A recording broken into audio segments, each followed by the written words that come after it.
Hey there, this is your coach back for workout A with phase 2 of the kettlebell conditioning program. Hope you're enjoying the results so far. Excited for you to get into this phase. We're going to start this workout out with our body weight training. So this one we're going to be doing actual bear crawls and crab walks.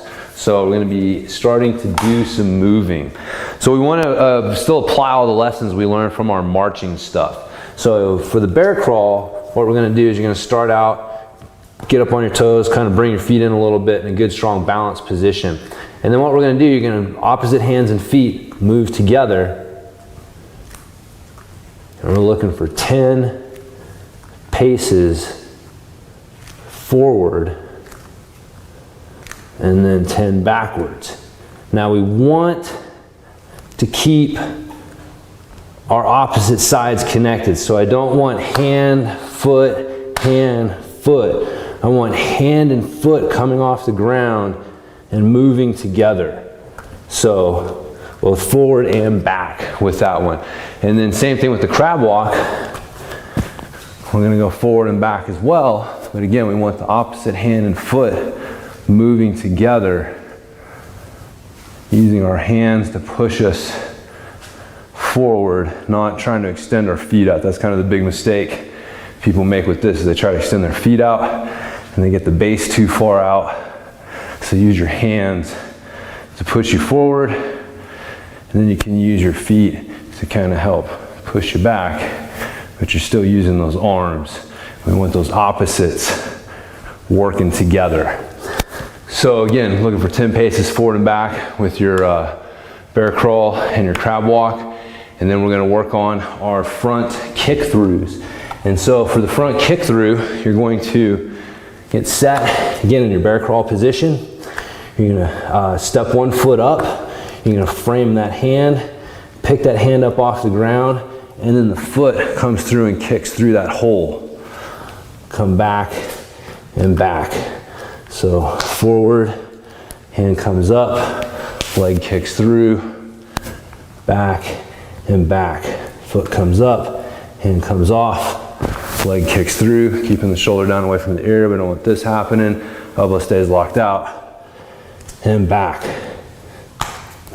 And as you get it down, you get a little rhythm going. So just like that. Those are your front kick throughs. Looking for 5 reps on each side with that one. So you're gonna go through that circuit 2 times. After that, we're gonna move on to our kettlebell warm-up circuit. We're going to have a bottoms up goblet squat. And so for this one, it's just like our regular goblet squat, except we're going to hold the weight up like this, like we did with our pullover in the last phase. So we got the bottoms up position, holding it by the horns, and we're going to do our goblet squat from this position here. Again, pointy part of the elbows, touching the meaty part of the knee on the inside there. Give it a little pause at the bottom. Squeeze the glutes nice and tall and thin at the top. And you're gonna combine that, or the other part of that is our half kneeling halo. So now we're bringing one leg up. So we're really gonna drive this knee on the ground, into the ground, nice and heavy. We just wanna use this leg as a kickstand, so we don't wanna be leaning into it too much. And from here, we're gonna do our halos. Again, coming around one way, coming around the other way. So 5 times in each direction, trying to stay nice and tall and steady, not moving around too much. So what you're gonna do is you're gonna go through the circuit twice. The next time you come back to the half kneeling halos, that's when you put the other knee down. So don't do both knees each set. Do one knee down, and then when you come back to it, do the other knee down. And that's how you do that. So when you're done with your kettlebell warm-up drill, we're gonna move on to our focus circuit. So the first one is a dead stop swing. So for the dead stop swing, what you're gonna do is you're gonna start with the weight in front of you. What you want is to be able to come down like you're gonna do your kettlebell sumo deadlift, or you're coming down into your Bulgarian go bag swing. We should know this position pretty good by now. And I want to be able to reach out and grab this weight but I don't want to be so far forward that I'm off balance. So you see, if it's way out here and I have to reach for it, you know, this isn't what I want. I don't want to really be reaching for it. I want to be able to maintain my good, strong position. So what I'm going to do is I'm going to hike this kettlebell back as if I was going to try and throw it behind me between my legs. After I hike it back, it's going to load up my hips. I want to feel my glutes get heavy or get tight as I toss this back. And then I'm going to squeeze the glutes to drive my hips forward. And it's that drive forward that's going to have my arms float up. I'm not pulling with my arms. So it's going to come back, squeeze the glutes tall and thin, and it's going to come back in. I'm going to come back down in my position, and it comes back in front of me. So it's going to look like this.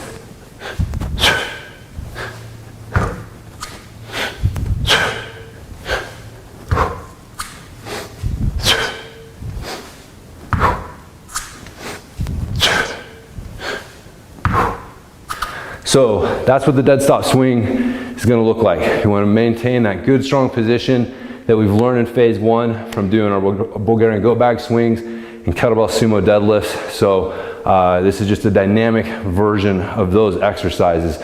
Learn how to use your hips to create the momentum and the power, and not trying to use your arms to pull it. So that's how you do your dead stop swing. We're going to do 5 sets of 5 reps with that. So we're really going to practice this and get some good reps in with this one.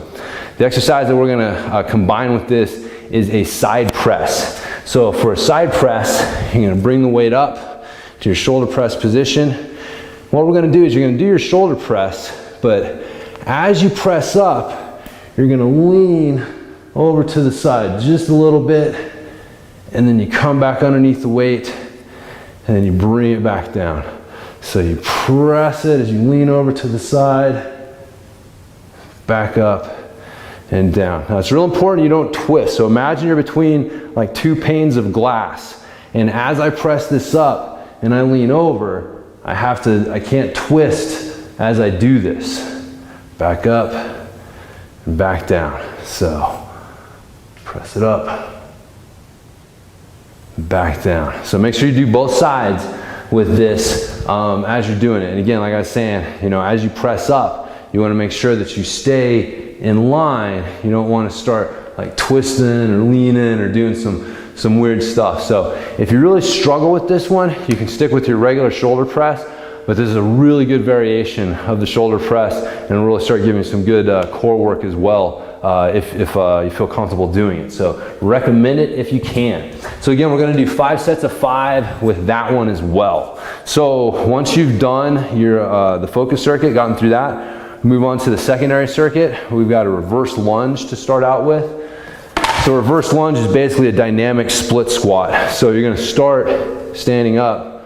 You're going to step back basically into your split squat, and then you're going to step all the way back up. So big step back, stand tall on the toe, coming down just like a split squat, and then stepping back up, big step back, stepping back up, just like that. And again, if you want to hold a weight, you can hold it in your goblet position in front of you and do your reps. So you're looking for 8 to 12 reps. Make sure you're doing both legs with that one. Your next exercise is a kneeling pullover. So for the kneeling pullover, you're getting down on your knees like this and doing your pullover. So again, keeping the elbows tight as it comes behind you. Use the elbows to drive it back in front of you. Show you from the side. As you bring it back, don't lean back into it. Keep the glutes tight. Really keep that core nice and strong as you're doing this. About keeping the elbows tight and driving with the elbows to bring it back to the front position here. So there's your kneeling pullovers. And then finally, we're going to work on a full Turkish get-up. So again, recommend starting body weight if you haven't done one before. Or, you know, add and load to it's easy, but getting it mastered is the important part. So again, we're going to do what we did in phase one. Up to the elbow, up to the hand. From here, make sure you drive this hand and this heel into the ground to bring the hips up off the ground. I'm going to bring this knee underneath me and put it where my hips just were. At this point, I'm going to shift my hips over, let my chest come down towards the ground a little bit as I do it, makes this hand light, lets me shift my weight back over to this knee, windshield wiper my leg, and I stand up. And then take a big step back, windshield wiper the leg, hinge the hips over, letting the chest come down so I can put some weight on this hand, unweight the knee, extend the leg, drop the hip, and we know where to go from here. Elbow, and then hand. So again, elbow, hand, hips up, pull the knee under you, hinge the hips over so you can bring yourself up, windshield wiper the leg, stand up.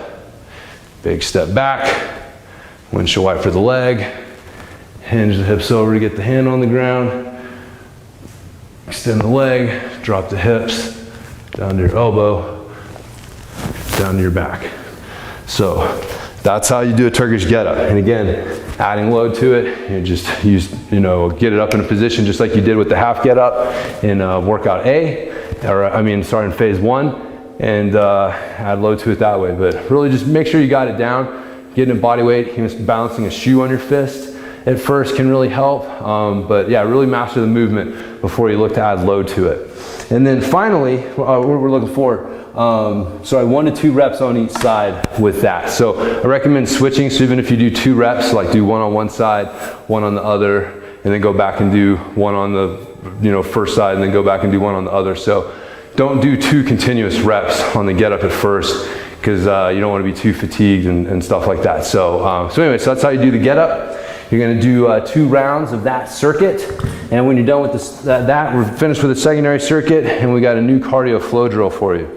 So the first one that we're going to do is a pullover squat. So the pullover squat is combining our pullover and our goblet squat. Then we're going to do a Bulgarian goat bag swing, our push-ups, and our march. So for the pullover squat, you're going to hold the weight in front of you like this. You're going to bring it overhead, bring it in front of you, do your squat. Pull over, squat. Pull over, squat. So again, we're looking for 5 reps of that. When you're done, you can bring it down, put it in your chest, and do your Bulgarian goat bag swing. When you've done 5 reps of these, you're going to put it down. Get down on the ground. Do your push-ups. 5 reps of these. When you're done with that, stand up. Do your marches.